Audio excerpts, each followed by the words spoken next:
అందరూ praise lord. మనం అనుకుంటాం, మనం ప్రే చేసినప్పుడు కానీ, మనం వాక్యం చదివేటప్పుడు కానీ, బైబిల్ చదివేటప్పుడు కానీ దేవుడు మనతో మాట్లాడట్లేదు, మన లైఫ్ ఇంతే, ఇంక దేవుడు మనతో మాట్లాడట్లేదు మనం అనుకుంటాం. కానీ దేవుడు మనతో మాట్లాడతాడు. ఎలానే చెప్తాను. తెల్లవారుజామున మనం లేచి ఒక 4 గంటలకు లేచి ప్రేయర్ చేస్తే కనుక, ప్రేయర్ చేసుకొని బైబిల్ చదువుకుంటే కనుక దేవుడు మనతో మాట్లాడతాడు. మళ్ళీ మనం రహస్యంగా ప్రార్థన చేయాలి. రహస్యంగా దేవుడితో విశ్వాసంగా జీవించాలి. నా దేవుడు నాతో ఉన్నాడని మనం చెప్పుకోవాలి. ఎవరైనా ఏమన్నా అడిగినప్పుడు నీతో ఎవరున్నారంటే, నాకు తల్లిదండ్రులు లేకపోయినా నా దేవుడు నాకు తోడుగా ఉన్నాడు.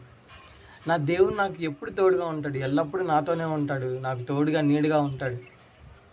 నేను ఇలా ఉన్నానంటే నా దేవుడి వల్లే. నాకు సపోజ్ ఇప్పుడు ఒక యాక్సిడెంట్ అయిందనుకోండి, యాక్సిడెంట్ అయిందంటే పెద్ద ప్రమాదం నుంచి తప్పించినందుకు నీకు కృతజ్ఞత స్తోత్రాలు ప్రభా అని మనం దేవుడికి కృతజ్ఞతలు చెల్లించుకోవాలి. ఎప్పటికప్పుడు మనం కృతజ్ఞత చెల్లించుకోవాలి. మనం దేవుడికి విశ్వాసంగా జీవించాలి, విశ్వాసంగా ప్రార్థించాలి. మనం చేసే ప్రతి పనిలో కానీ, ప్రతి అడుగులో కానీ దేవుడు ప్రార్థన ఉండాలి. మనం జీవించాలి. విశ్వాసంగా బతికితే కనుక దేవుడు మనకి ఎన్నో కార్యాలు చేస్తాడు, మనతో ఎల్లప్పుడూ తోడుగా ఉంటాడు. ఆమేన్.